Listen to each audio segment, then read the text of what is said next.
Welcome to the State of the Game. This is the weekly show where we talk about all of the DAoC news, events, rumors, chat topics, you name it. It's February 2nd, 2021. Welcome. Happy to have you here. We are joined by two very good friends of mine and of the stream. Let's introduce you to Legan, who's making an appearance for the first time on the stream, in addition to Pronder.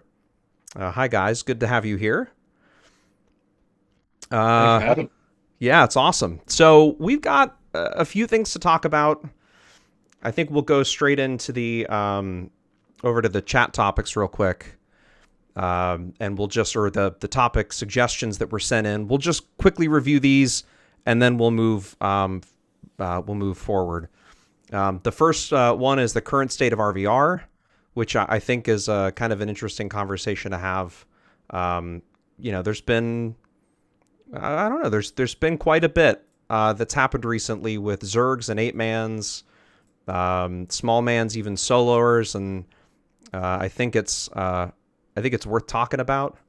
The next would be how do players address the roaming 16 slots when there's plenty of 8s to fight. That's a good one.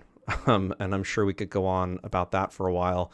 Classic server recap. We do want to talk a little bit about that tonight. Population bonuses, the Mithril store, regulated patch schedule. I think this was a question from last week, but we'll dive into that.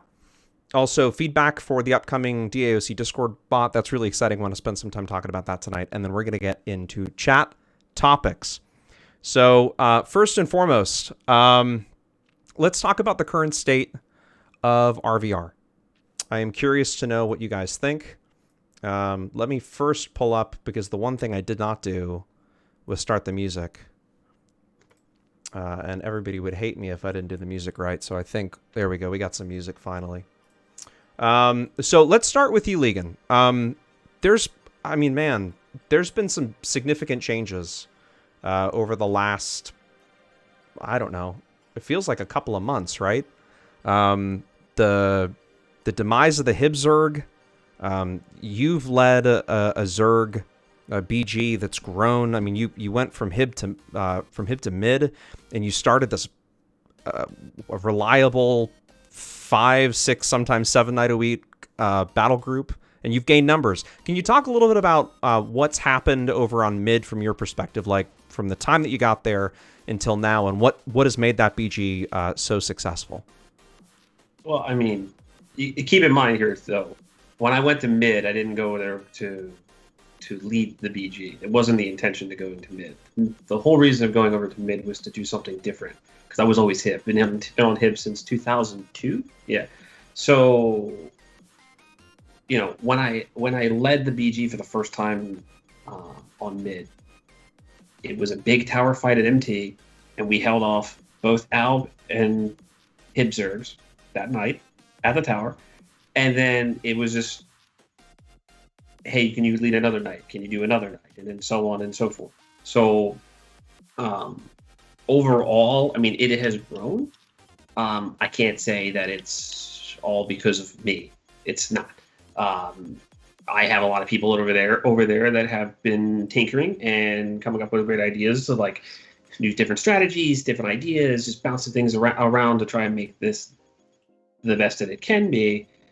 And it's picked up a lot of steam. There's been people that have been jumping over on the server or on the realm and joining up on the BG, and it's gone from, I think when I first did it, first night I had like 50, second night it was like 30, 35, and then it just started to pick up steam. Now it's getting up there in 80, 85 usually on the weeknight, and then on the weekends even it's hitting 90 to 100 in the BG. So it's getting a lot of steam there. Like, people just log in, they come in, they have fun. There's no BS, and it's just been working out very, very well. I mean, I've done a lot of days now. I did, I cut back some because I want to do more 8-manning. But I can't say for certain. I can't say like it's all me. It's not. It's everybody else that took part in the BG. It's everybody that put in the hard work there to make it what it is. Because I want to spend some time really quickly talking about what's happened to Hibs recently. Hib had a really strong showing. Mhm. The Looking Through Beer Goggle Alliance had 50, 60, 70 a night sometimes. Um, Mhm. 50 is still not unheard of. But, back in December, there was a fundamental change in leadership where Jedi, who was leading the BG 5-6 nights a week, took a step back. Like any human that does things repetitively, right, over and over and over and over and over again. I don't know if he got, I wouldn't say burnt out, maybe burnt out, but certainly got tired of what was going on. And from our perspective on Hib, just the lack of a replacement, right? There's no succession plan for BG leader. I think fractured the realm. You guys also, you took a relic one night, and I'll get to you, Pronder, in a second, because I want to talk to you, because I know Pronder also runs in Legion's BG too. But you took a relic one night, and all of a sudden you had a ton of numbers, and I'm curious to know, for you, you say that you want to run 8-mans more often. What's driving you to that? Is it the fact that there's nothing to fight? What's going on there? So keep in mind here, I didn't come over to mid to run BG. That wasn't the goal. The goal was to come over here with friends that were still in FOH, form a guild, run an 8-man, and just run set 8-man. Like help with the BG, yeah, but the whole goal there was to just log in, run 8, no big deal, just have fun. Obviously that didn't work out that way. The thing is, though, with the way that everything has been happening right now, just in the course of throughout the week, let's say Monday and Tuesday, it's not that big. It's not that good to run a Zerg. We can get numbers there too, but even if I say I'm gonna run a BG, I'm only getting like maybe 50-ish. And again, I want to do more 8-man, and there's just not a whole lot of action there. There's no albs, really. There's no real alb BG. If there are, there's only like a few groups running. And the hit BG is what I think last night was 4 groups, 5 groups, maybe one. I don't. I was PVing. I wasn't out there, but from what I gathered, it was like 4 or 5 groups. Yeah. I want to do more 8-man. I want to encourage people to do more 8-man, and I'm oddly enough the only one out of the BG leaders that do this. That kind of pushes that says, hey, let's go do 8-man. Let's go do something else rather than Zerg every single day. I'm not saying that Zerging is a bad thing. Zerging can be fun. But every day, especially if you're in my shoes, leading every single day, it kind of just wears itself thin in my book. Like I'd rather start doing something else, like one with the guild and run an 8-man and just go have fun like we used to do years ago. But now, because for a while it's been every single day it was BGs. It got so crazy that I was even running on EU when I was out on vacation for like 2 weeks. I was running a BG on EU and on US. It was too much. So 8-manning is nice. It's a nice break. So yeah. And Pronder, for you, what you've been running with Legion frequently, and you've probably seen what's happened from the other side, right? From mid looking in on Hib. What do you think is there a catalyst to this from your perspective, this movement to smaller 8-mans and 16 slots and stuff roaming instead of the big Zerg?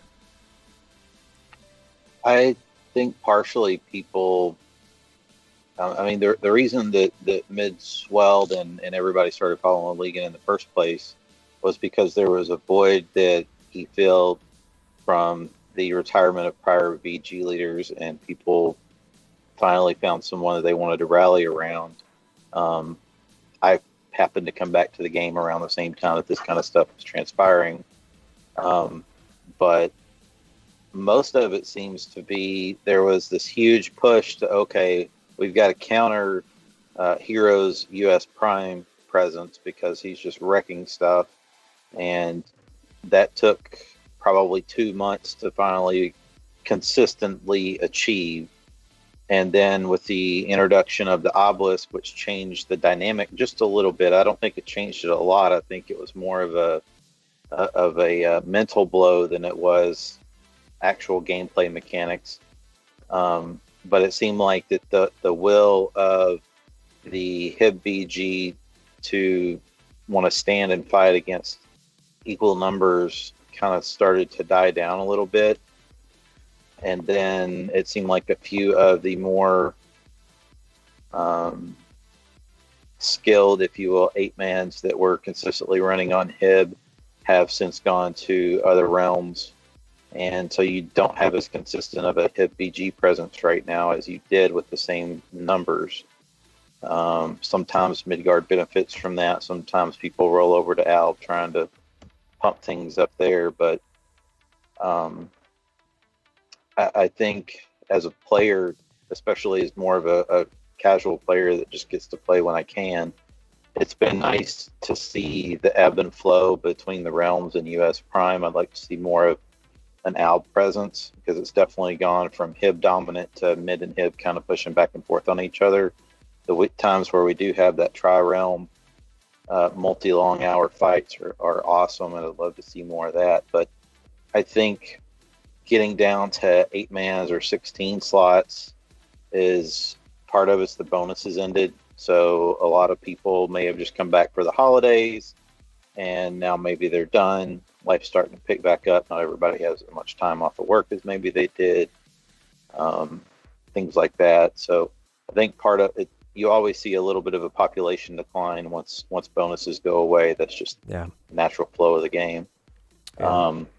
But I think that for the most part, people enjoy running with their friends, and sometimes that means there's more than 8 of your friends, and so that gravitates toward the second group. And in the heat of the moment, it's easy to kind of say, oh, we wanted to 8-man, but now we got a sidecar. And I think sometimes in the heat of the moment, people get confused over the fact that, no, this isn't a set 8. This isn't an elite 8-man guild or whatever. This is just people out having fun. So I think maybe that gets lost a little bit sometimes when other people get ran over by what they thought was going to be an 8-man. But I don't think anybody really comes into this game and logs in and says, I'm only going to 8v8 tonight. That's a casual player. Most of the people that traditionally are looking for a BG slot are not of a classic 8v8 mindset. Yeah. Where it's about the building of honing skills with set people and things of that nature. Is more just trying to have fun with who's available to play. So I kind of want to take that topic and navigate to what is the second topic suggestion that came in, which was how do players address roaming 16 slots when there's plenty of 8s to fight? What I've seen a lot recently is, and HIB has done this, Alb does, I think all realms do this, mids have done this too. But there are some groups that want to run 16 or 24 or 32, right? When there isn't another set of players of like an equivalent size to fight on the opposing realms. So a good example of this was last night, right? We were on HIB. I was on HIB, rather. There were like 3 groups of HIBs, 4 groups of HIBs, and no mid BG. And, well, I mean, maybe a fleeting BG. And then a couple groups of Albs, but nothing really organized. And we were running over 8-mans on EV. And it got me thinking, like, is there anything that we can change in the game? Is there any message that we can convey to those folks that want to run 16 or 32s that when there's smaller population, when there's a smaller number of players, right, like a 8-man's roaming or something, that we shouldn't just run them over because we can? Legan, do you have any thought about how we might be able to change that, or at least try and influence it? I mean, you're not going to change what people do during their time. It's their money. It's their subscription for them to play, right? So, they're going to do whatever they want. And everybody kind of just has to, unfortunately, deal with something like that. They can't force somebody to do something that they don't want.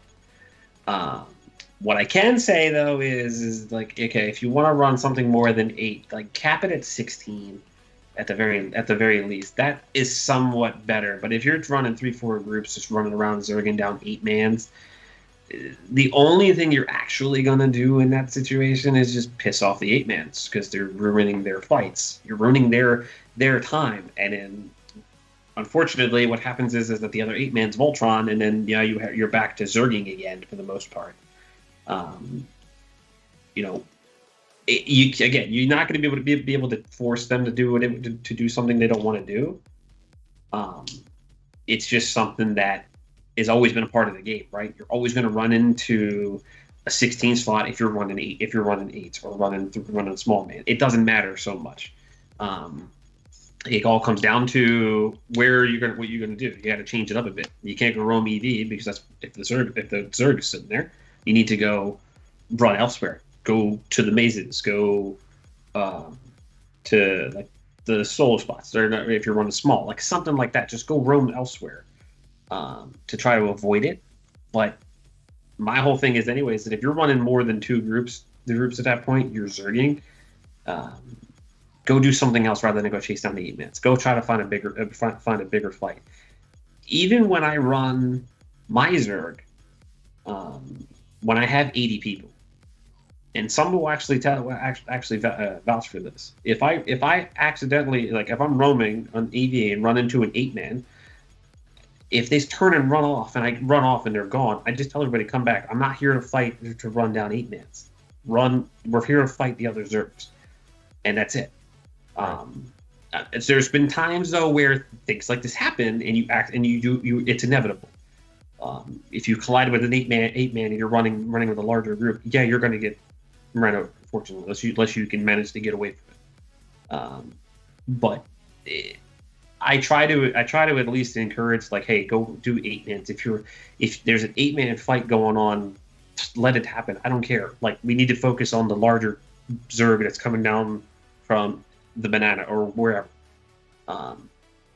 Things like that. So yeah, I mean that makes sense. As Toons just said in chat, let people play how they want, right? But you're, I think, saying that there's a certain amount of respect as a BG leader, right? That and maybe a little bit of pull that you have to say, hey, let's not just go run people down, which I think is helpful. Go ahead. I mean, it's not. There's no real point to zerging them down, right? Like, what's the point? Like, you're just ruining the fun for everybody. Like, I'm not taking 80 mids to go run down an 8-man. I'm here to fight the Alb Zergs or the Hib Zerg, wherever they are.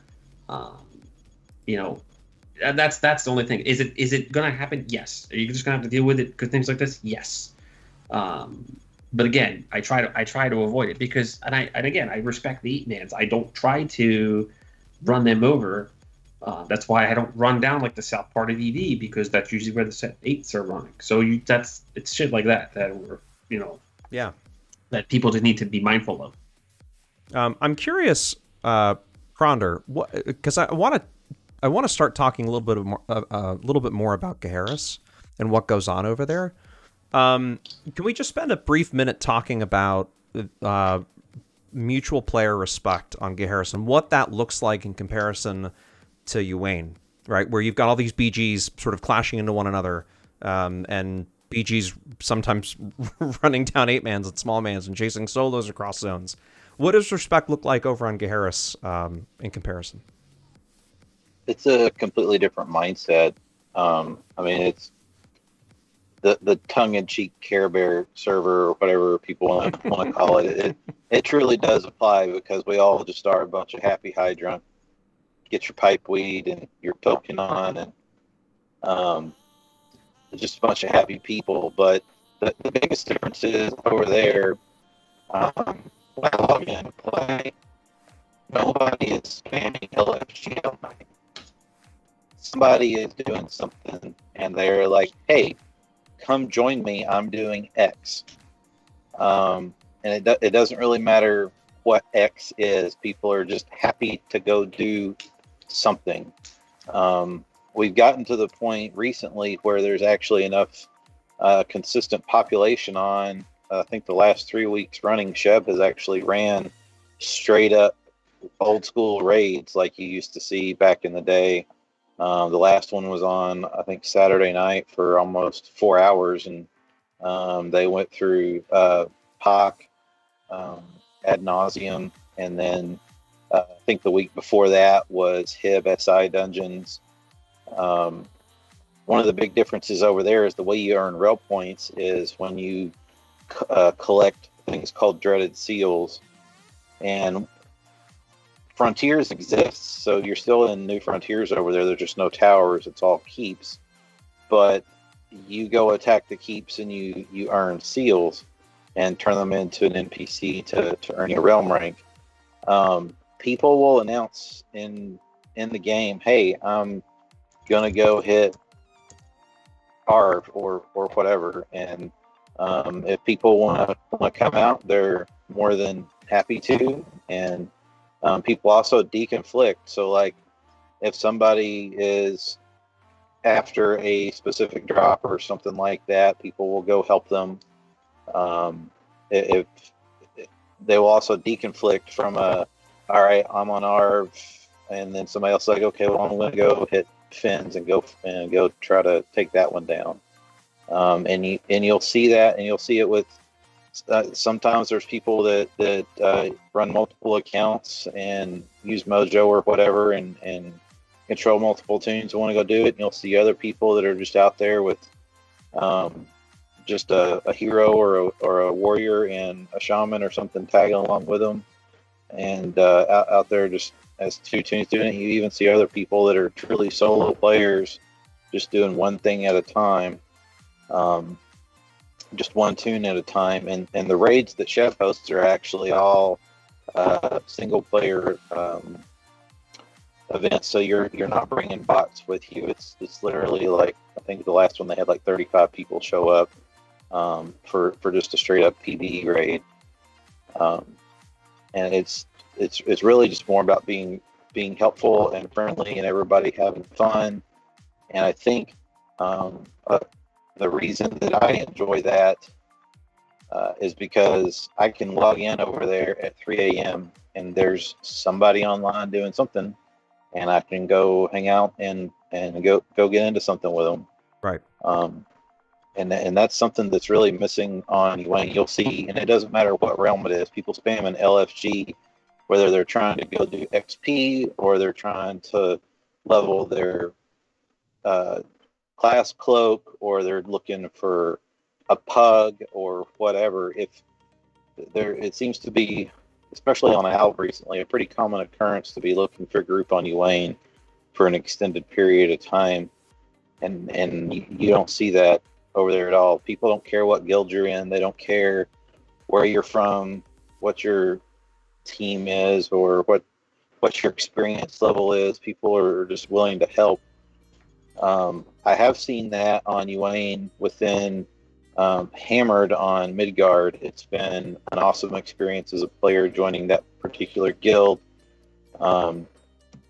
It's a very similar mindset of friendly people that just want to help each other and help each other get better and share resources and things like that. Obviously, playing Uane, the focus is less PvE and more RBR, but we do have folks that do run events, myself included. I think Sorrowwind just ran one yesterday, or maybe even tonight, or both. I don't remember which, but getting into Discord and getting into an active guild is key to actually having fun from a social aspect of the game, regardless of which server style you're on. So I do want to spend more time talking about the community over in Gaheris. And maybe there are some chat topics. Folks can go ahead and submit them if you've got questions. We've got somebody who plays Gaheris regularly here, Pronder. But I'm fascinated by it, and it's sort of I never get a chance, or I oftentimes forget to even mention Gaheris when I'm doing a stream or doing a state of the game, and I want to change that. And having Pronder here is so great for that reason. I want to just segue over to Classic Server and talk a little bit about what we know. It was one of the things that was sent in as a topic of discussion, classic server recap, what we know versus speculation, and how it will likely hurt free shards. One of the benefits to having, so both, I don't think it would, I'm not revealing anything by saying that both of you work in IT and different sort of fields in IT, but Gronder and I have had a lot of conversations about a classic server and some of the speculation we've had on the channel about what that actually means. So let's take this opportunity really quickly to talk about what we know so far and what we think is going to happen.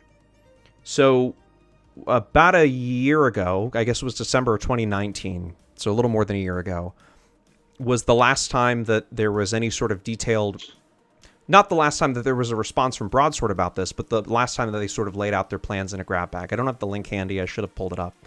But the essentially it was that they were launching a classic server. They were interested in, after launching that classic server, they were interested in moving to, I think, what they called alternative rule set servers, which I thought was really interesting. And I think they're targeting, based on what I know, targeting pre-TOA. So I guess that's 1.65, right? There you go. Mm-hmm. So, Gronder, thank you so much for that link. Let me go ahead and open that up real quick on the channel so that we can talk about that, because I think that's kind of important. So it's the very end of the grab bag. There you go. Starts off with any updates on plans for next year. Perfect. All right, so let's just read that real quick. Can I zoom in here? Yeah, I can. Look at that. So they talk about the first quarter next year will be continuing our response to Endless Conquest feedback, as well as delivering numerous bug fixes, etc. Afterward, our alternative server proposal will then be our major developmental focus. Our original proposal of a subscription-only Classics plus SI plus housing server that advances vote base through DAoC's subsequent content is still the plan. They also say, and again, I'm just skimming this, Uwain will continue to be the primary long-term focus as we view it as the game.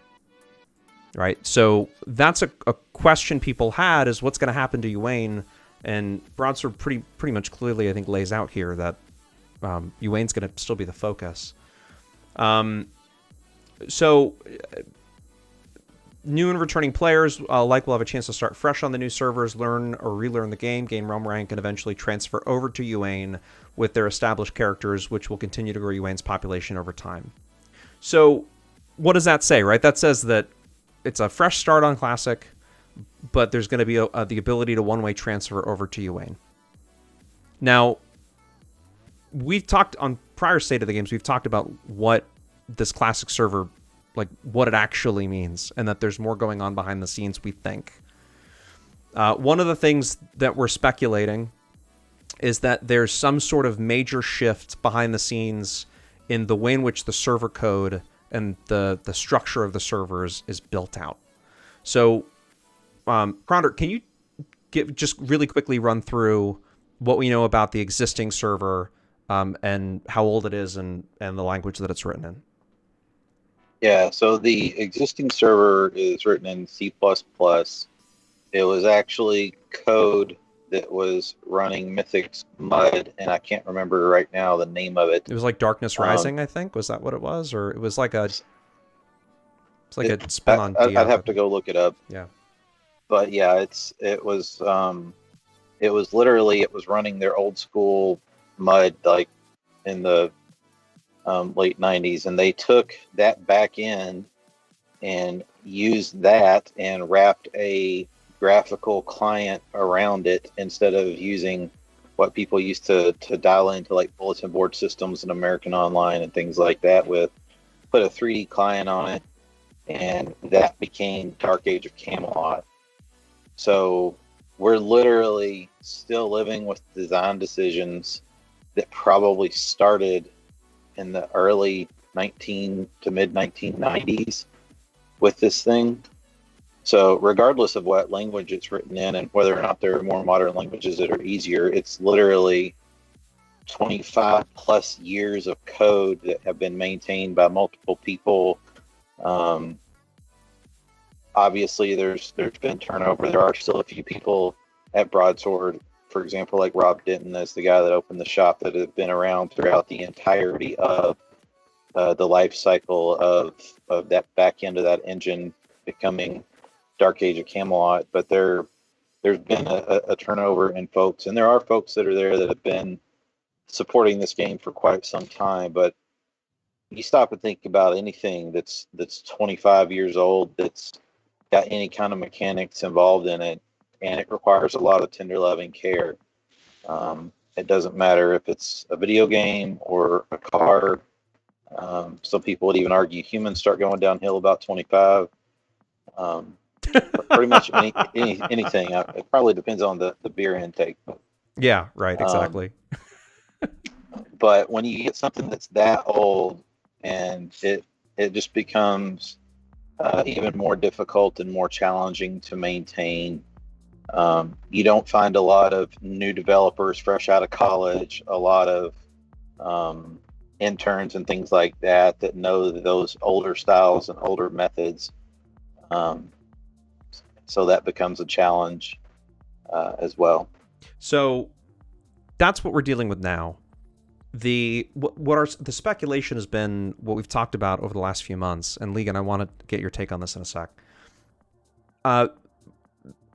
We're speculating that Broadsword is in fact taking the time, instead of just dropping what is an archive of a classic server or trying to recreate it on the current existing infrastructure, that they're in fact rebuilding the entire back end of the game.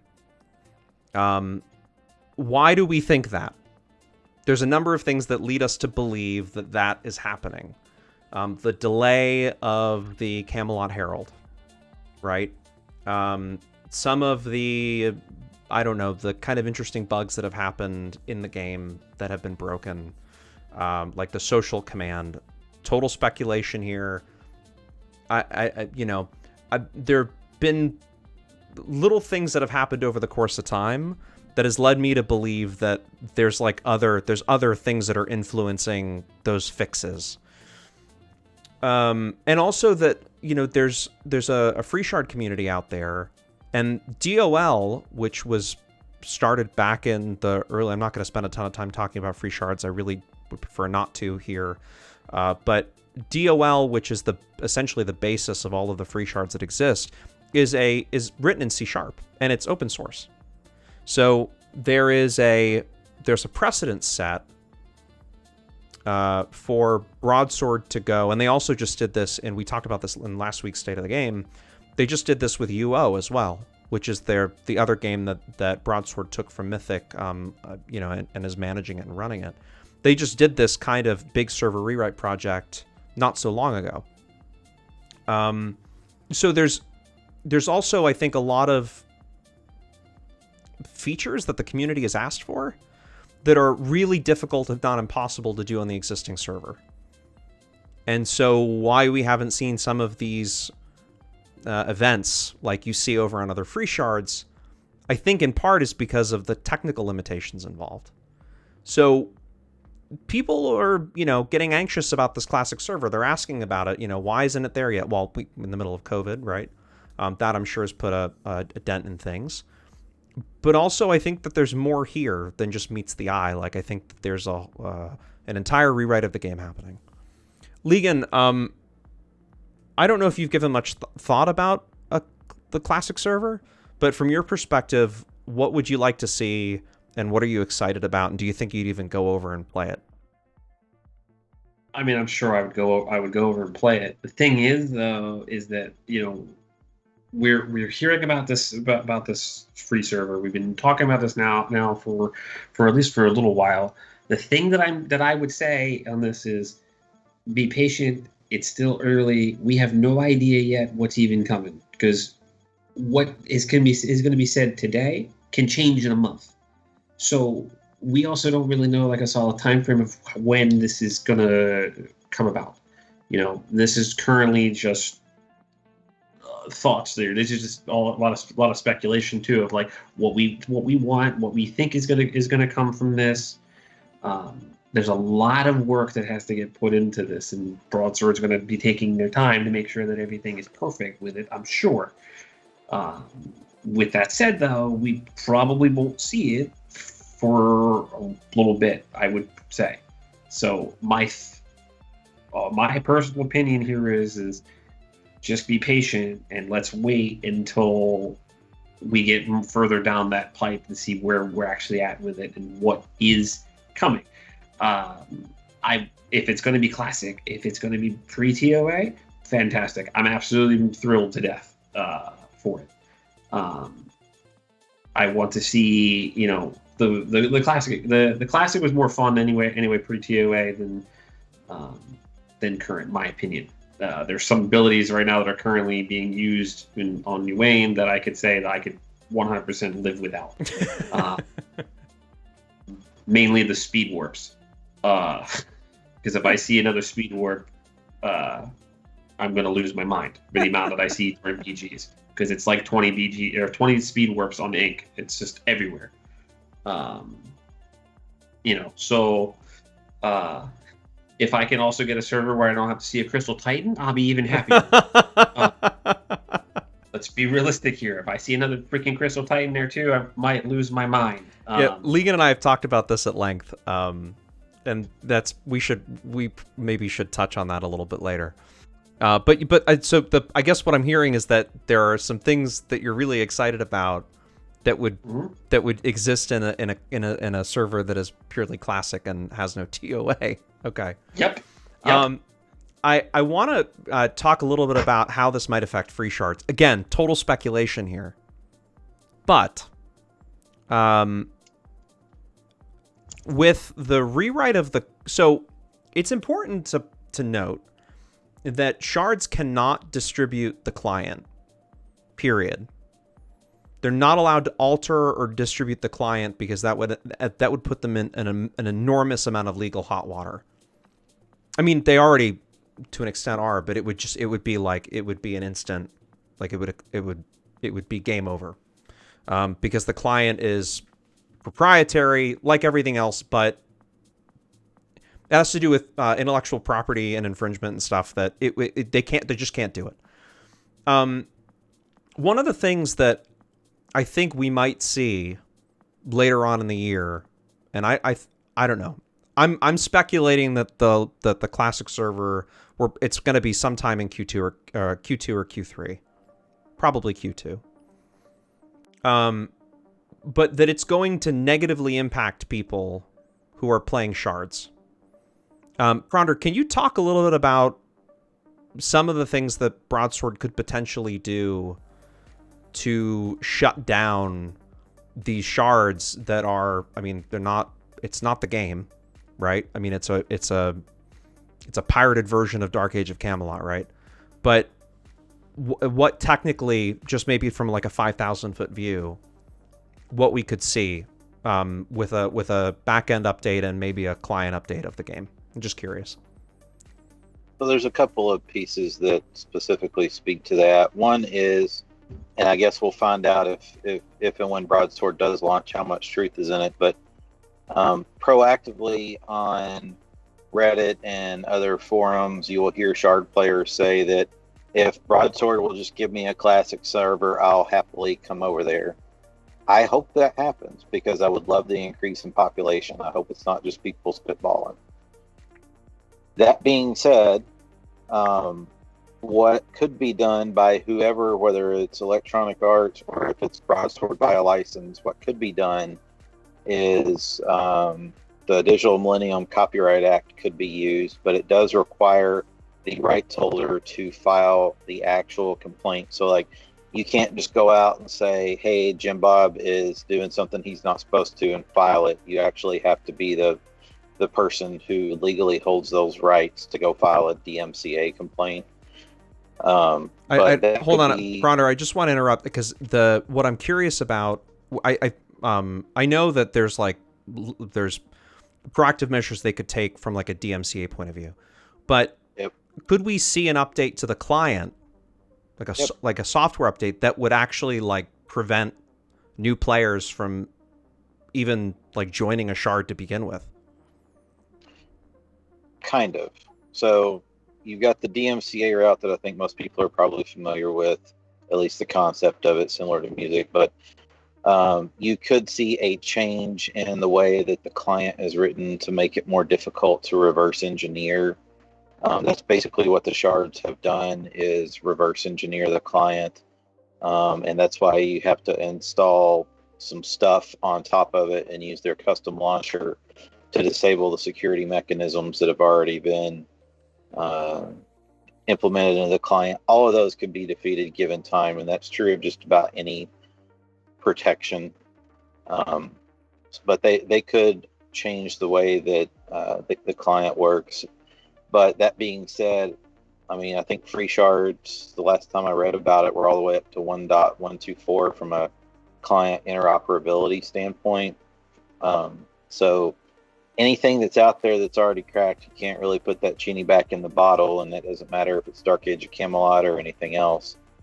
But they could make it more difficult. The larger precedent that was set by Blizzard is to take legal action against people that and resources that host it seem to be the more effective version. But that's up to management as to how they want to do that. Sure. All right. I was curious because I think that, again, speculation from my point of view, but I'm just wondering if part of this isn't some, and the reason why they maybe haven't pushed and pursued these DMCA takedowns, right? Like we've all, I think there's been a lot of discussion in the community about like why hasn't EA or Broadsword done more?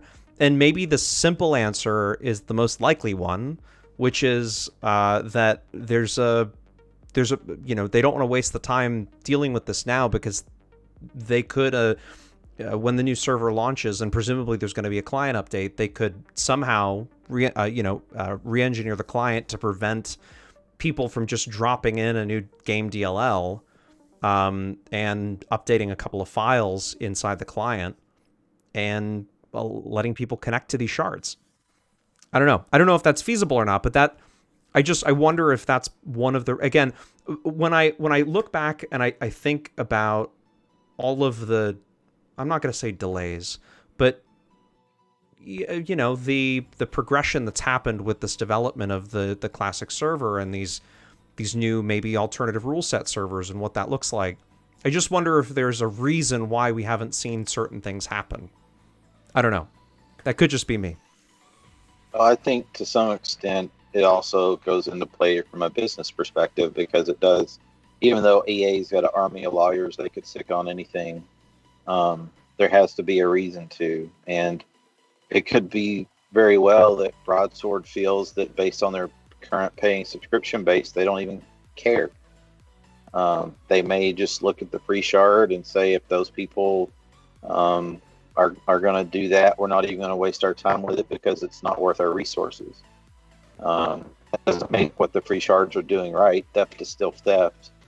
There was a post on Reddit today where someone had brought that up, and one of the users had said something along the lines of, driving a stolen car is probably fun too, but I'm not going to do that either. It's still theft at the end of the day. So if people want to go play on a shard because they don't want to deal with the restrictions of endless conquest, there's nothing that Broadsword or anybody else can do that short of shutting down the servers. If people don't want to skip Starbucks 3 times a month and pay $15 to come play where everybody else is, whatever. Would I love to see a population increase? Would I love to see 2,000 more players on Uane right now? Absolutely. Do I think that if those people actually gave a damn about the game itself and about the community itself, that they would be here? Absolutely. I think that the excuse of the community is better over there is exactly that. If they were looking for an experience, they would be here with everybody else playing on the server that's not going to go lights out tomorrow when a dev decides to turn it off. Yeah, that's actually a good point, because if there's no entity behind it, I don't think I'd put any of my time and effort into it.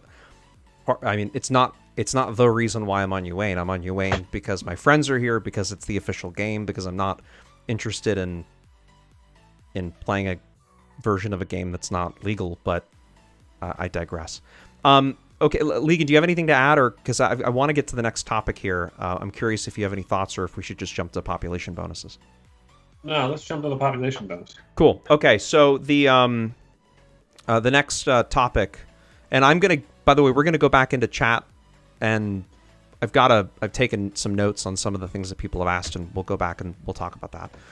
But I want to get through these topic suggestions that people have submitted. So population bonuses, why is there a 15-minute delay in-game yet no delay on the Realm Select screen? Can you also talk about why players react negatively to these numbers? So I don't know if... maybe it's just a design thing, but I'm not sure why there's a 15-minute delay in-game when there's no delay in the Realm Select screen. That's right, yeah? There's no delay. Like, you can go to the Realm Select screen, I think, and see the bonuses before you even log in. Because it's implemented server side, it's not implemented client side. That's why. Yep. Okay. Because I wonder why then put in a delay. I don't know. Anyway, so I want to go to Legan about this first, because I think psychologically, right, those population bonuses actually do influence things. Do you think they're worth... Okay, so first off, do you think the population bonus is worth keeping? And second, should it be displayed in the way it is? Is it actually even helpful to have it displayed to the players as they're logging in? Should they even know? I mean, that's a tough one because, if you look at the bonuses, even for like EU Prime, for example, when Hero's running, it has 90 hibs running around breaking keeps all day long. And the mid bonus is 55 and out bonus is 40 or vice versa, or whatever. The immediate mentality there is, what's the point? Let them break the keeps. Who cares? So to a sense there, it doesn't help with, keep defenses. It doesn't help with terms of morale, and if the population is low, trying to fight off that size of the BG. There have been times where I have logged in at the start of my BG. I've logged in at like 7:30, and we were at a 55% bonus. And I could literally time it to my watch and say, okay, give it a half hour, 8 o'clock on the dot. The other two are going to have a bonus, and we're going to be flat. And we're not gonna have any worry, because everyone was saying we have a 55% bonus. Heroes on the move already. Doesn't matter. Give it time. Like the bonuses may look like they are crazy at the time, and you may not want to go and defend the keep or join in the BG.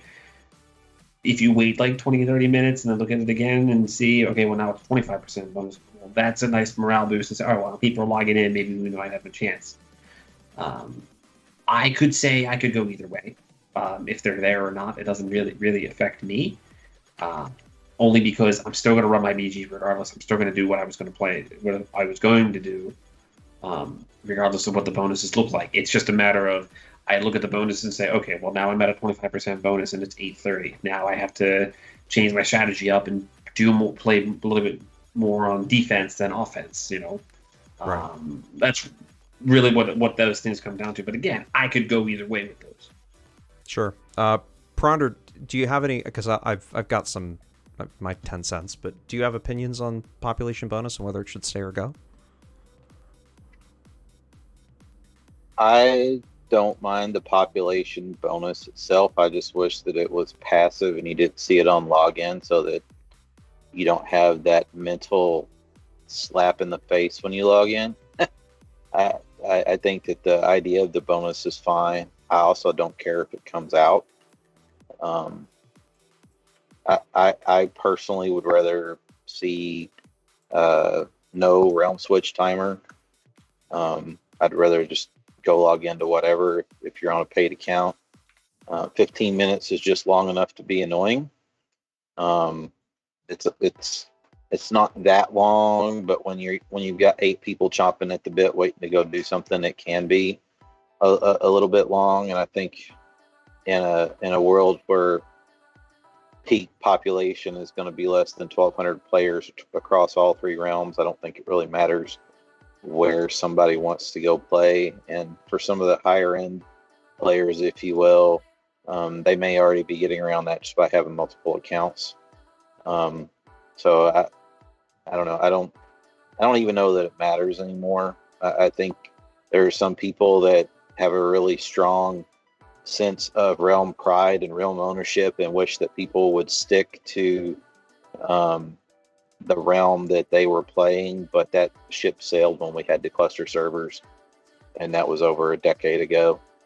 I will always be Midgard at heart, but I'll go play elsewhere if needed. On that note, and I'm going to get to the chat comments in a second. Really quickly, Legan, realm timers, should they stay or should they go? Oh, they should stay. That 100% needs to stay. That not only needs to stay, but that timer needs to go up. What do you think it should go up to if you could make it what you want? So here's the thing though, because there's a little loophole with this right now that they should probably look at to fix. Is that even if you have a 15-minute timer on, it doesn't matter because people have multiple accounts. People play multiple tunes on other accounts. That 15-minute timer only applies to that one account. It doesn't apply to the other. So they could easily switch, right? Now, everyone's going to be different with this. I could say this should stay. This is something that I had always supported because there are individuals, certain players that would just jump depending on what BG is running.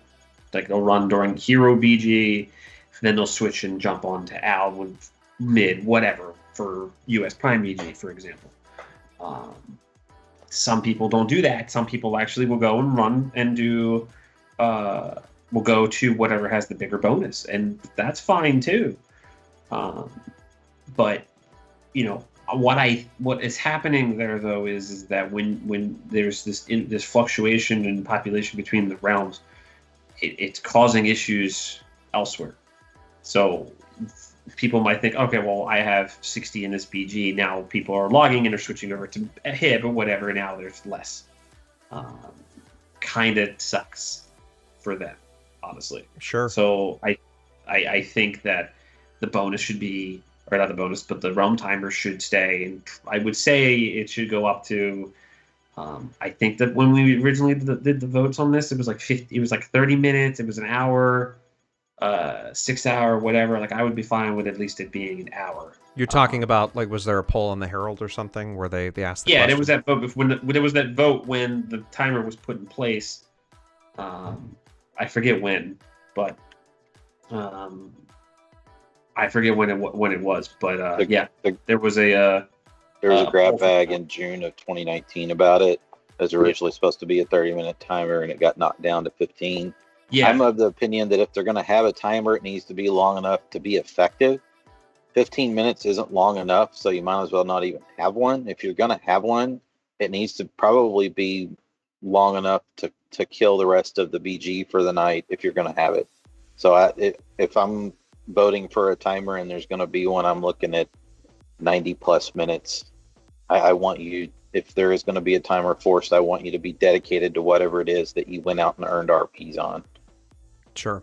Yeah, I mean, not for nothing though. Like the fact that it was even voted on, the vote came out to 30 minutes, but it was immediately jumped to go to 15, was not ideal in my opinion. There, that wasn't very nice. But the fact that the thing was voted for 30 minutes, we got, oh, never mind, we're going to do 15 for you instead. I wonder if it had anything to do with the pushback, right, from some of the more some of the smaller groups, some of the 8-mans, right, that which by the way I think affects them the least, because they all have multiple accounts.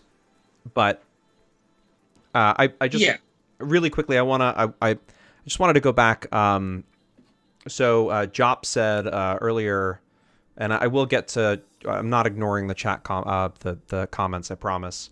Jop, where did Jop say this? Jop said something to the extent of, if there's less than 100 people out in NF, it should be removed. I can't find that comment, probably because I'm blind. There you go. Late night, when there are also, he said late night, when there are only 25 to 30 on each realm timers, completely kill any kind of action. So yeah, I think that's right. Yeah, I mean, if it's going to exist, it's got to be more. But as it stands right now, 15 minutes doesn't really do anything, I think, is what we're saying. Is that right? I mean, keep in mind, though, anyway, that the realm timer doesn't really affect anybody for the most part who have multiple accounts, that they can just switch. Doesn't matter. Right, exactly. It needs to be, if they're going to put it in place, it needs to be longer. Otherwise, like the 15-minute right now is, in my opinion, pointless. It's a joke. It needs to just it either needs to get increased or it just needs to just go away. This medium of like, okay, let's try and compromise now between the two, even though it was voted on to do 30-minute, and it changed all of a sudden, and then it just became 15. It's like, well, you might as well have just not even have done the vote at that point and just did whatever you want.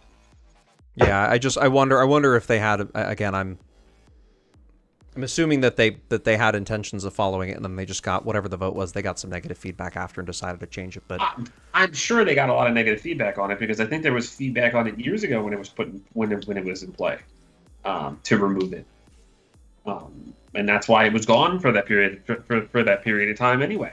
So, you're not going to cater to everybody. You're not going to make things work for everybody. There's always going to be that group that doesn't agree with what is being done. So, they need to just either just say, okay, we're doing the timer, or we're not going to do the timer. That's it. Because right now, 15 minutes really doesn't change all that much. It really doesn't affect us all that much. Sure. Okay. Connor, do you have anything to add, or I'll move on to the. Maybe we need to submit a grab bag and ask, but it would be nice if the population bonus was tied to people actively earning RP. I don't know if that's the case, or if it's just based on players in New Frontiers. It's based on players in New Frontiers. I think it's based on RP. Sorry, the population bonus is the population. Yeah, the population bonus is based on players, including bots, anything that is out in New Frontiers. In Frontiers. Sorry, I was thinking realm timer. No, you're good. You're good. Yeah. Yeah, it'd be nice if it was tied to things that have actually earned a realm point, one way or other. Don't care how, but that would also go a long ways to alleviating the whining about bots, which are usually anonymous anyway, so they don't even show up in a /who. Right. Yeah, so people will get silly when they start trying to figure out what's the current population on X. There's not really a good way to tell what's the current population on X. The closest you're going to get to count of who's in a BG. Outside of that, it's a crapshoot. Yeah, I agree. Just looking at something that Woke sent over. Woke, if you can explain that to me, maybe I can. All I see is a screenshot, but explain more. Okay, gotha. We'll cover. Woke just sent some stuff over. We might or might not talk about that later. Mithril Store. So we've seen an increase in items that have been brought to the Mithril Store over the course of time. It started off as RP pots and some like being able to, I don't know what the term is, pattern weapons, or be able to change the skins out on weapons, and it slowly evolved. And I'm wondering, and I'll go to chat because, Pronder's already said in chat. I guess that's it. Sup pots. But Legan, what do you think? Do you think that there's anything on the horizon for Mithril? And maybe if you don't have any speculation on that, what's your favorite thing in the Mithril Store? What do you think they could maybe do with it moving forward? I mean, I have spent a good amount of Mithril in that store from race changes, name changes, things like that. I even bought those conquest pots just for the heck of it, just because I had the Mithril to do it. The problem here is like I can't really say for sure what else I would really like to see that's in there. The patterns are really cool. I like that. I really wish they would start adding more to that, like customized patterns that they can use, like outside of like the masks. Like, give me something else cool to wear. Cloaks even would be nice, if that's even possible. But again, What do you mean cloaks? Say that. if you can Elaborate on create it. like more like realm designed like cloaks for your either for your class or like unique ones you can buy from the mithril. Okay, gotcha. I would do that. Like something more like something that's just unique that I could say, I bought this from the shop, yeah, but it looks cool, right? Like they have the masks and whatnot. Like, give me some like other like things to wear, you know. Or custom skins, perhaps, right? Like custom skins for other kinds of armor, maybe. Right. Gotcha. Yeah, I'm with you. Pronder, what do you think? Cosmetics are awesome. They are the modern day way to make money in pretty much any game, be it mobile or otherwise. I would love to see more cosmetics of all types. I think it would even be neat to allow a race cosmetic, maybe make it ridiculously flippin' expensive, but like still have your stats be based on whatever you were created as. So maybe I was created as a Cobalt Brewmaster, but maybe I want to blow 5,000 mithril and look like a troll for a week or something like that. Like, I think something like that would be cool. It's not changing your actual stats because it's just changing the texture, similar to a Halloween potion. I think stuff like that doesn't actually give you any advantage is really neat, but I think cosmetics are awesome. I would like to see a level 50 token added to the store. I know there's already the max tune thing that's like almost $60 to do, but I would like to see a instant 50 token added for like less than $20. I think is reasonable. But it's in today's day and age where you can XP 0 to 50 in 4 to 6 hours, 8 if you're brand new to the game and still figuring out what's going on. I don't really want to drop $60 to go level a tune, but I might drop a 20 spot on an alt. That's really about the only other thing that they haven't put in there yet. I like the wings and stuff that they're doing too, but quality of life and cosmetics without being pay to win, I think, is key to the mithril store. Yeah.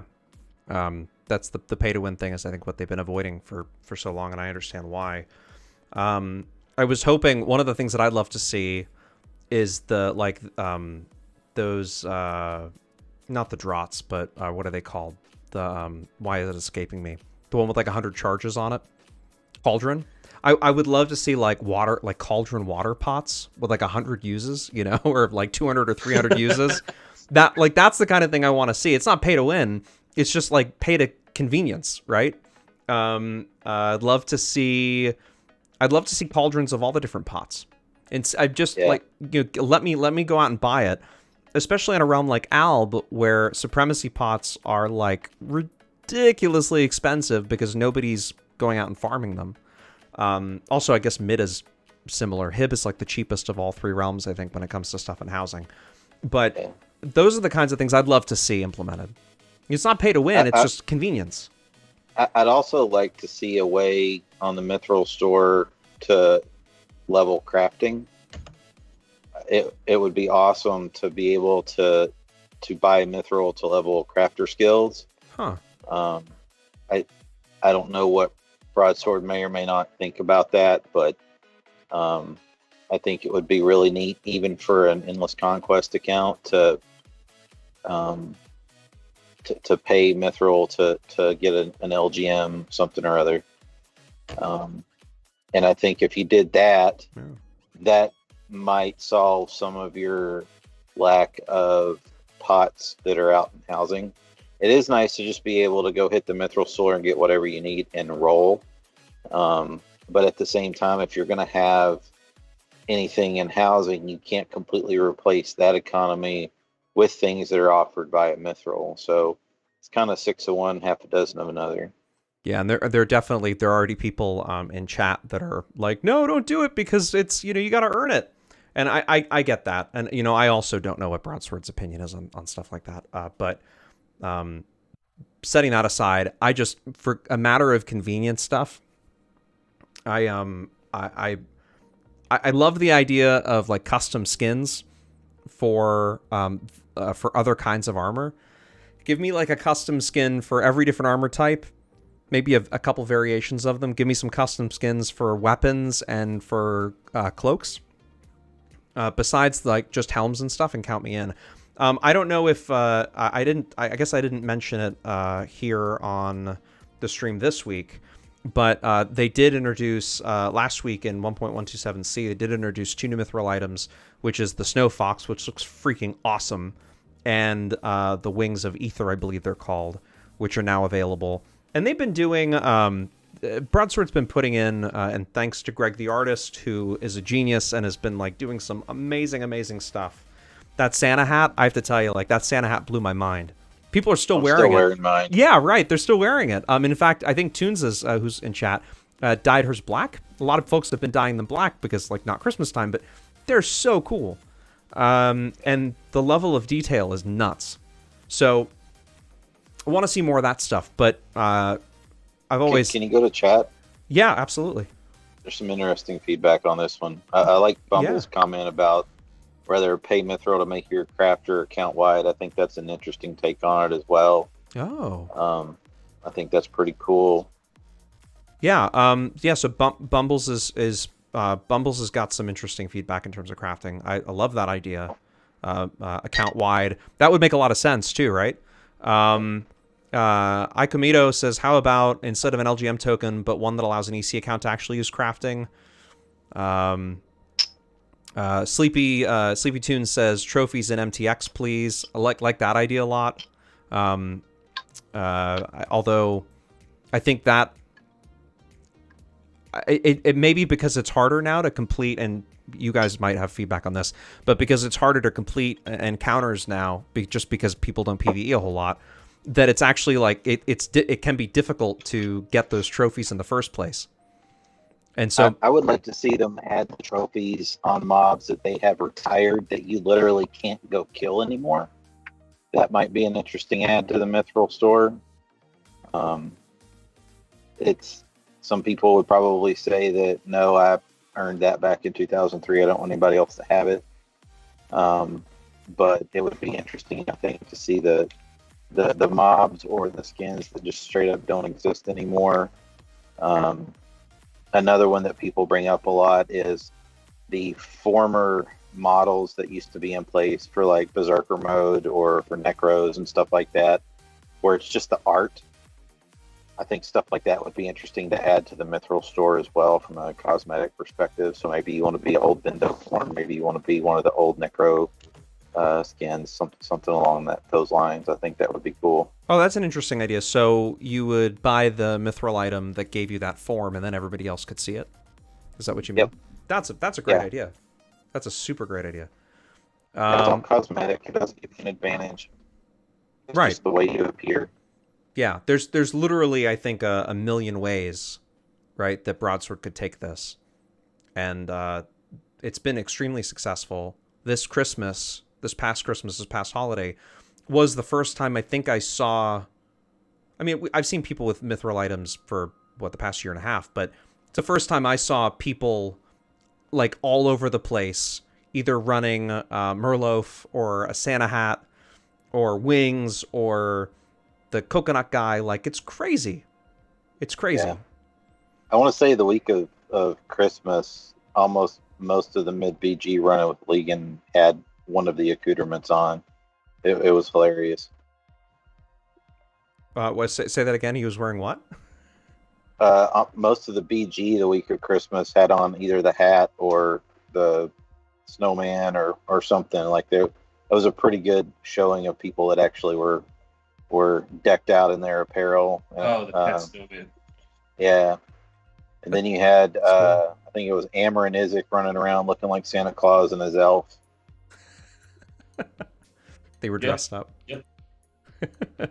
That's really cool. Okay, so we're gonna go back to a topic that we kind of glanced over last week. If I had the patch notes up, that would be good. Do you think we need a more regulated patch schedule to look at things? This is a question that came up last week. I just want to address it again. Or fix things, i.e. guards and some class balance. I would love to have them take a look at some RAs. So yes. Yeah. Okay. So Legan, dive in. What do you got? I cannot begin to tell you how frustrating it is to know that there's a bug and wait an extended period of time to get it freaking fixed. I get it. It may take time for them. I understand it, but there needs to be some type of schedule here, whether it's every 2 weeks, a month, whatever, to get the patch in. They said that for example, when they fixed the social tab, they said it was fixed, but they're waiting to patch it. Why? Why is it waiting? Why are we waiting for patches to come down and get these, what I would call a quality of life fix to address certain issues? Now, it may have been other factors at play there, but we submit bug reports to them, and then it takes weeks to even get them resolved. Well, I think there's a reason why, right? And here's the speculation part of this. I mean, they are actively working on this classic server, right? Mm-hmm. There's an entire infrastructure, I think an entire infrastructure rewrite. I mean, do we want them to focus on that, where like long term, once this is done, they maybe even port it over to Uane and make Uane running on or put Uane on this new server architecture, if it in fact exists? Again, all speculation. Or do we want them to spend time fixing bugs on, in this old game code that will probably be moot? Like, is there like a balance for you, or an easy decision to make there? No, because you're talking about two different servers, right? Obviously, it's a whole new code that they're going to do from the ground up. Again, we're speculating. If they are doing such a thing, great. However, when you do that and you spend all this time and effort to rebuild something from the ground up to use for this new server, and you're depriving the main server, the one that has been running now, that kind of doesn't sit. I don't think would sit well with many people that would probably stick to Uane and not go to the new server.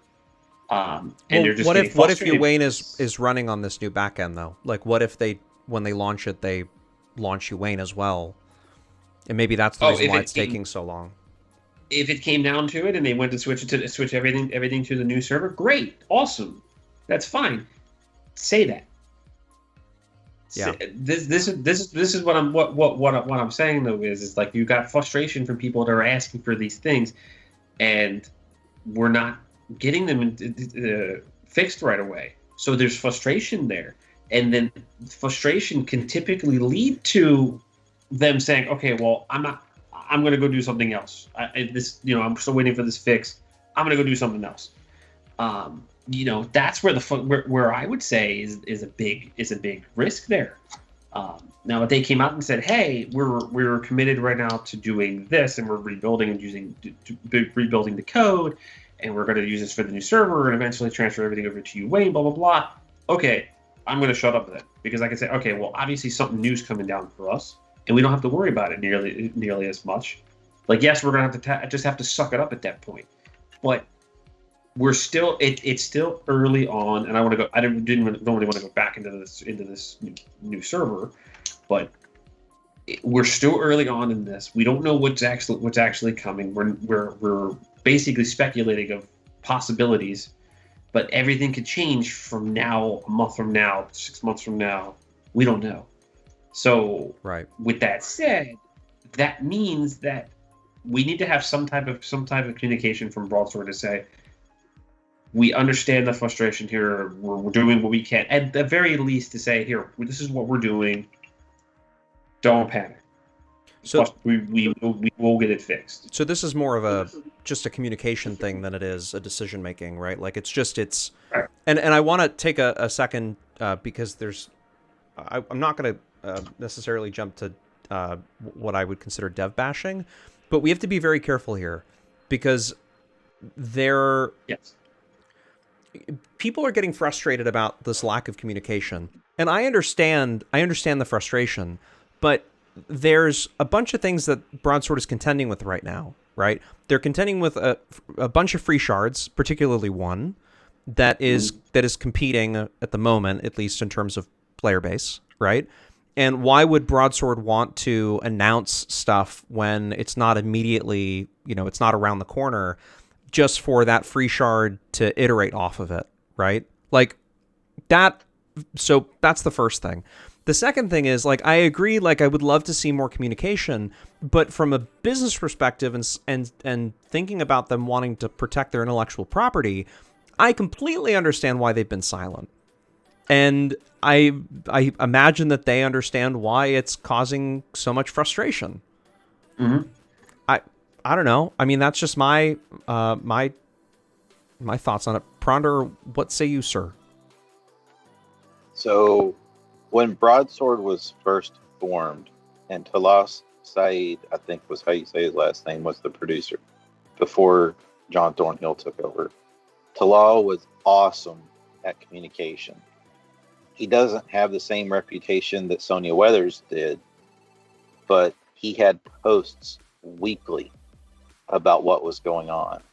And we don't see that anymore from the producer on the Dark Age of Camelot side. The UO side seems to have a more vocal producer. It would be nice just to see more communication from the current producer of the game about what's going on outside of patch notes and emergency downtime.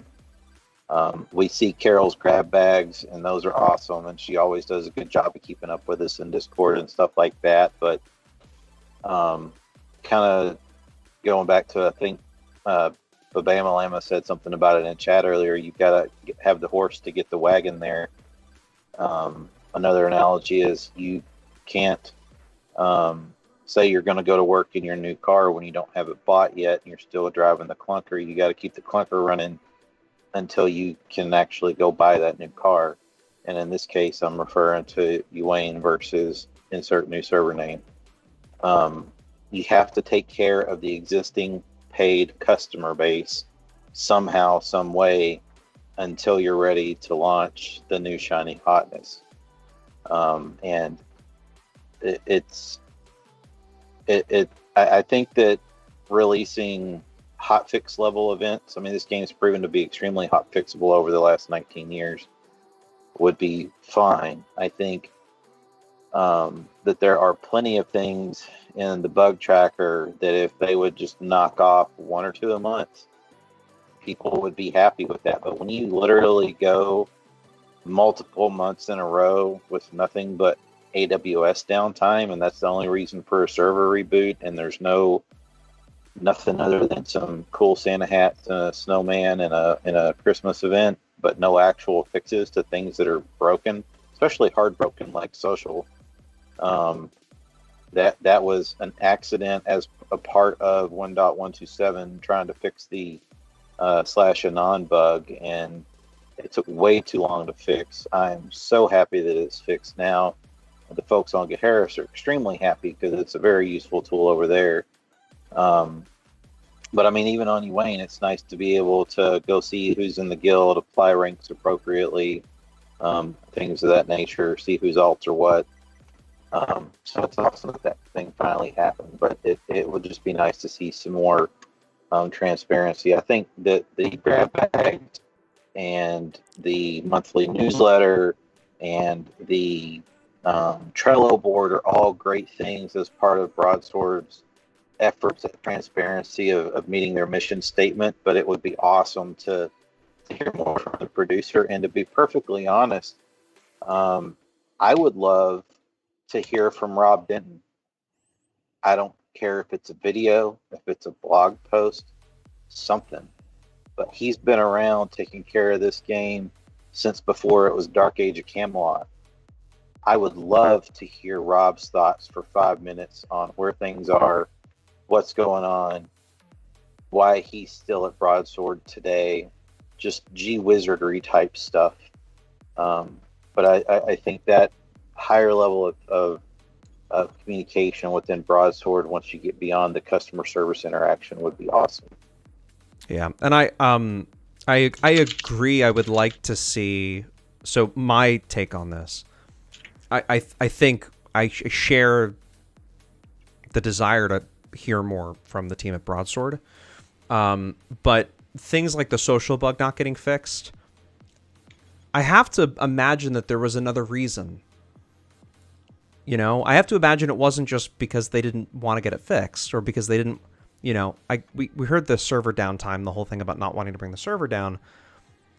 But, you know, if Uwane is going to exist on this platform, that the old server code, and the new server is going to exist on this new server code, and both have to talk to the client and both have to talk to the herald, and, you know, I just can't help but wonder if the reason why it didn't get fixed was not because they had the fix in the bag.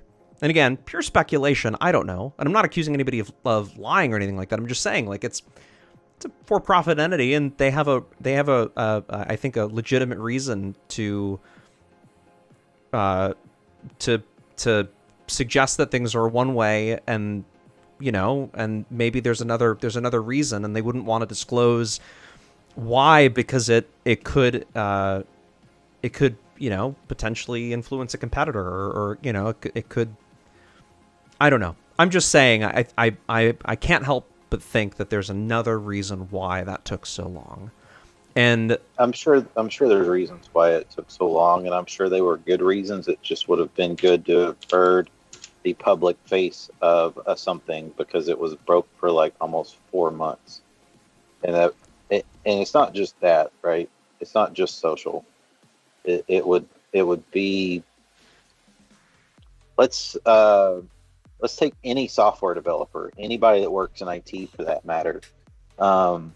People that work in this field are fairly used to code freezes going in around Thanksgiving, and they don't thaw until after New Year's.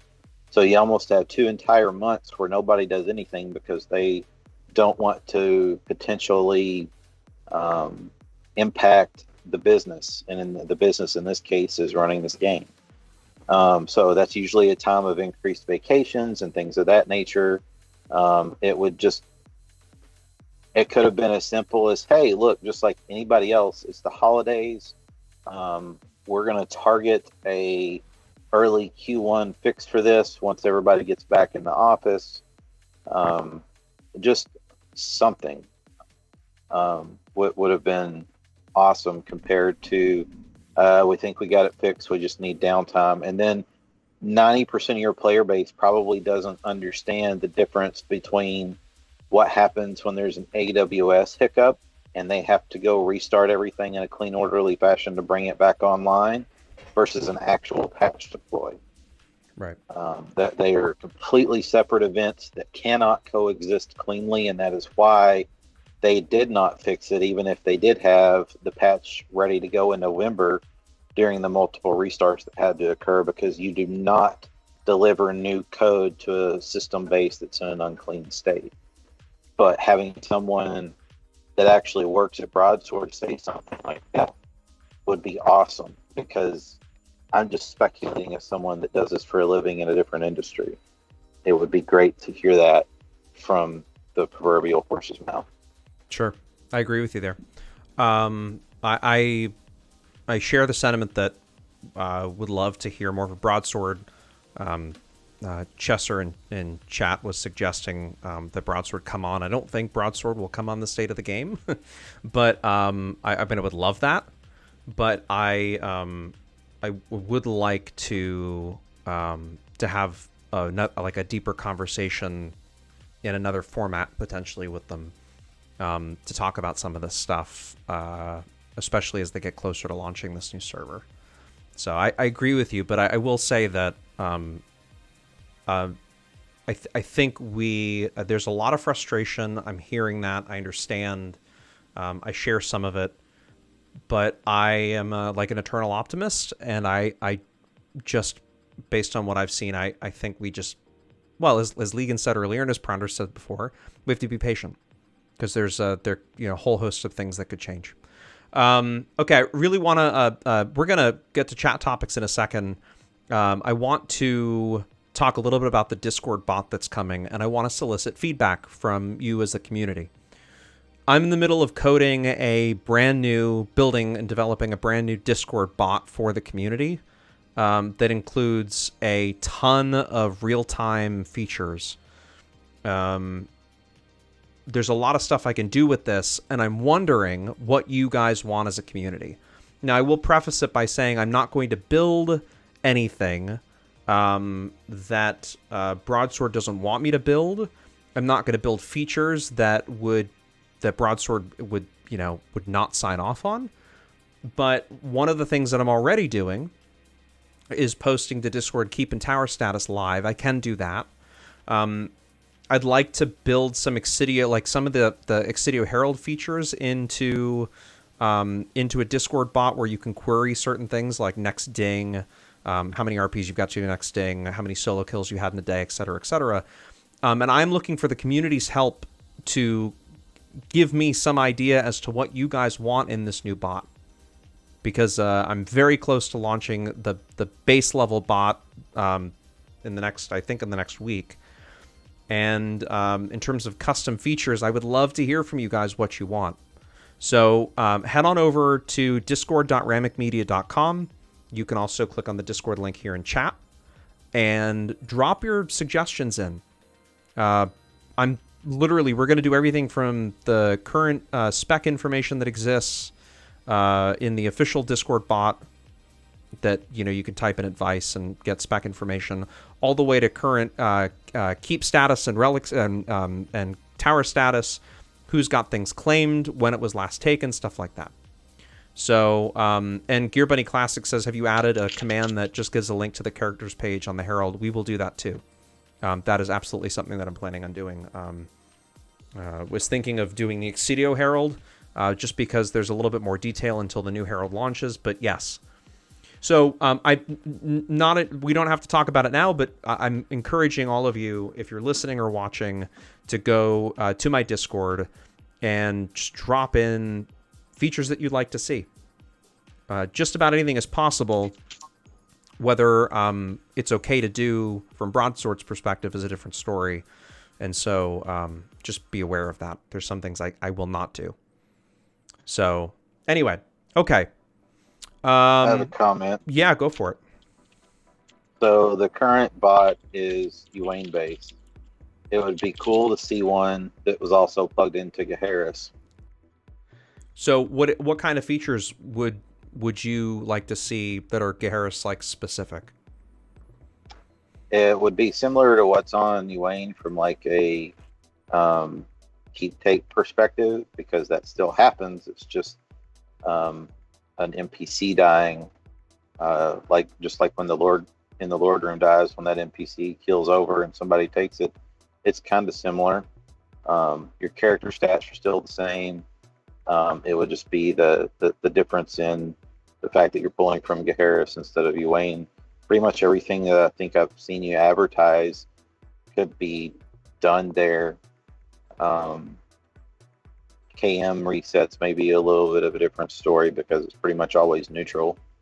But I think it would be interesting just to see, and we can talk more offline on that from like bot capability and stuff like that. Okay, yeah. I would love to. I'm super interested in that. Bumbles is asking why the new Herald has been taking so long. I mentioned this earlier that I think, again, pure speculation, but I have reason to believe that this is because of the new server and the interfacing with the new server and the new back end. That's why I think it's happening. Just a guess, right? But that's my belief. So all of these delays, they've announced new features and new sites and things, and then it's taken a while for it to actually occur. I don't accept the argument that Broadsword is just not going to deliver on their promises. There have been reasons why, whether they're public or not, there have been reasons why things have been delayed over the last few years. There's a whole there's a whole boatload of things. Things that they were talking about. There's a reason why it was shared with me personally by the person involved, but there's a reason why the UI stuff didn't happen, right? It was not because Broadsword didn't want to do it, didn't want to do these UI updates and enhancements. There was a legitimate reason why the UI enhancement, the UI update did not occur. They've talked about the Herald. There's a reason, I think, why the new Herald is not live yet. It's because there's a whole host of things that have to happen with this new server. Again, just speculation, but that's my belief. And I also think it's part of the reason why, like we talked about, or wanted things like dynamic events, more customized events, things that could be dropped in very easily. Prounder talks a lot about hot fixes and how things can be dropped right into the game. The new server will probably enable them to do that.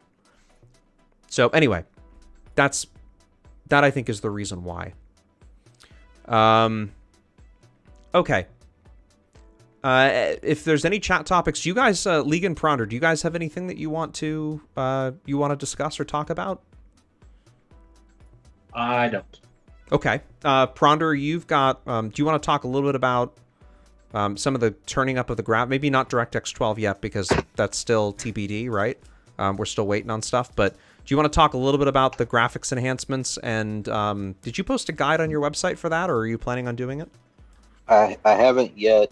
I did reach out to Broadsword to find out whether or not it's okay to post, but I have found some ways to tweak graphics settings, and I just wanted to make sure that Broadsword was completely okay with sharing that publicly. I haven't heard back on it yet. I did ask last week.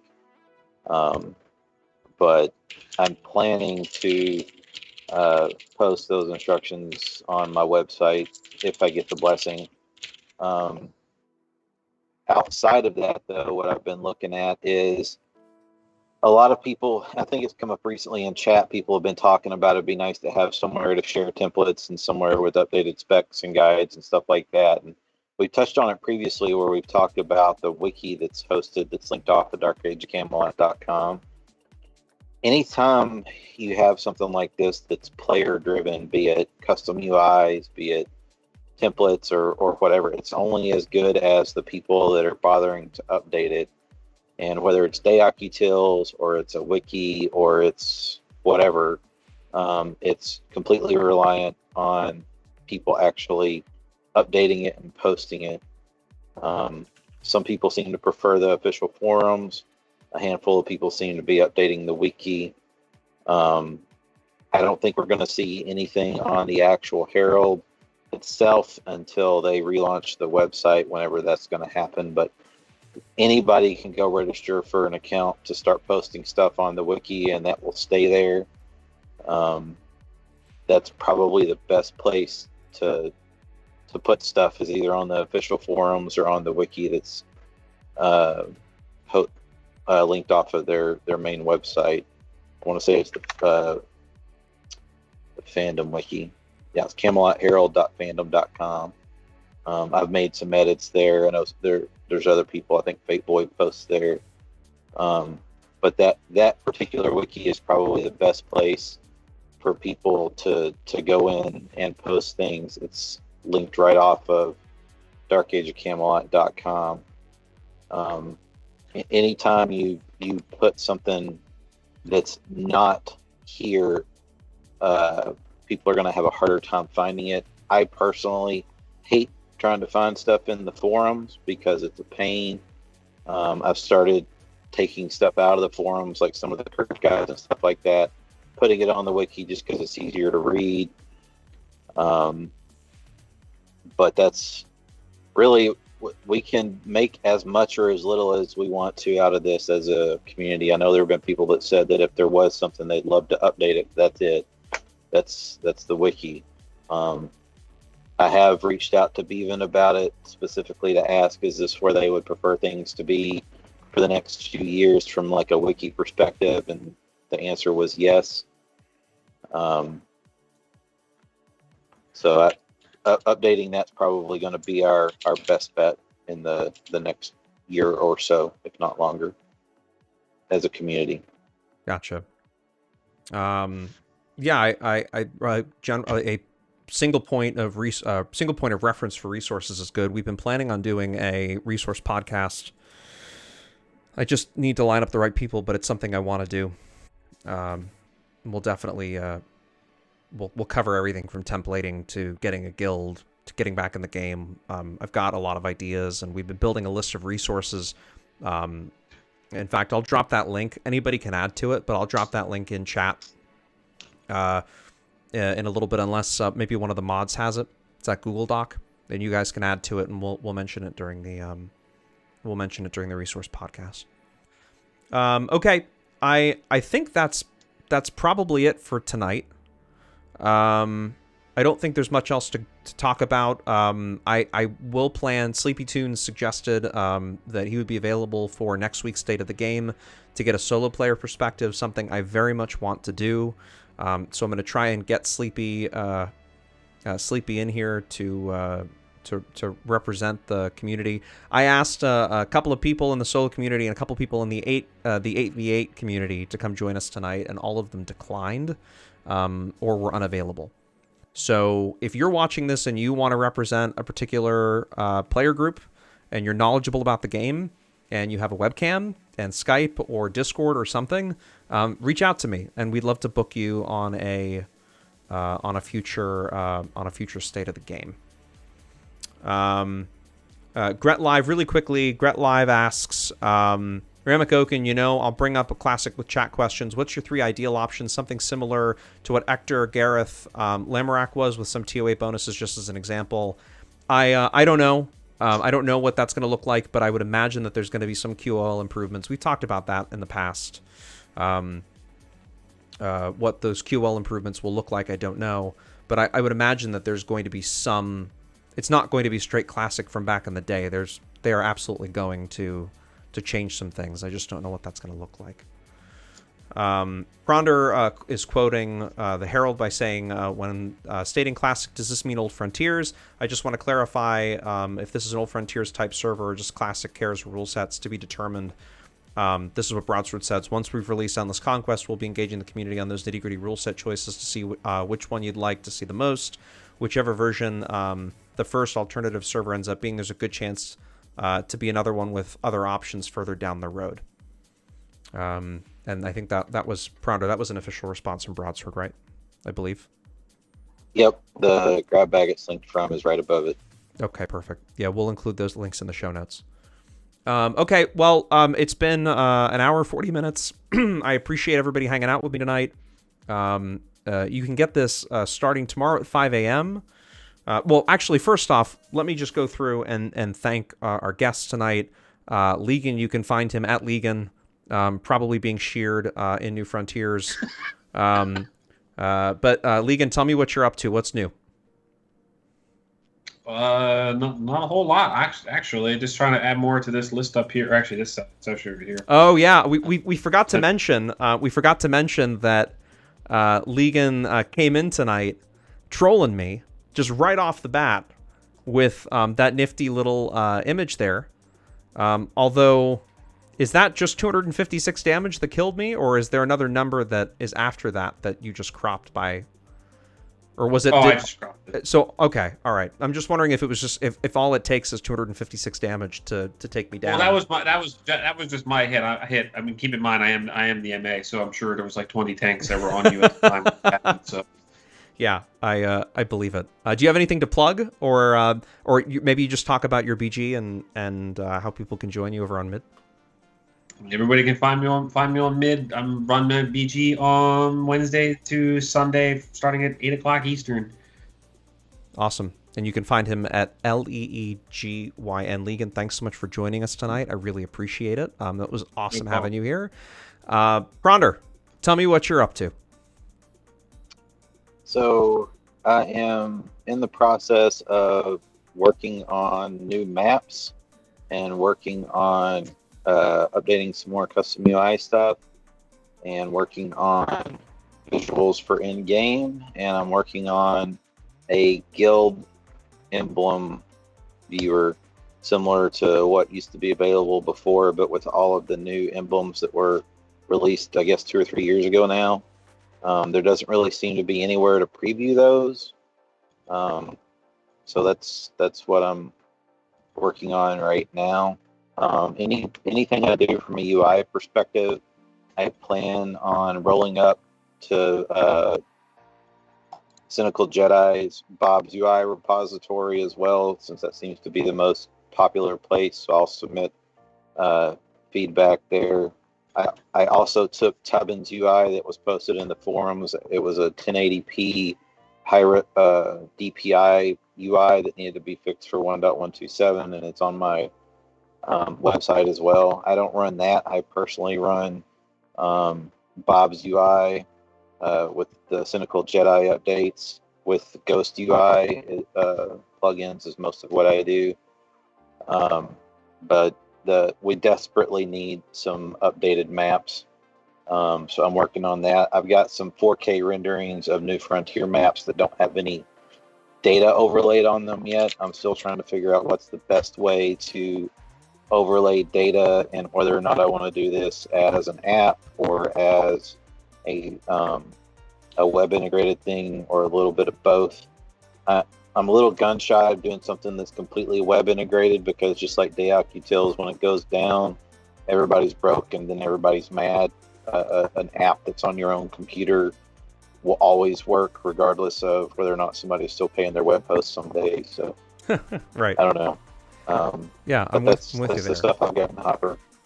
Well, I think we can look forward to some really interesting information, prondernorr.com. Also, you can go to discord.ramicmedia.com or click the Discord link in chat. Pronder's a community partner of our channel and of our little community in the world that spins around us. And he's got a separate Discord channel inside of ours. And you can go check that out and join him for some lively discussion about things. Again, guys, thanks so much for joining me tonight. I really appreciate it. Thank you so much. Thank you. All right, I just really quickly want to thank our Patreon supporters.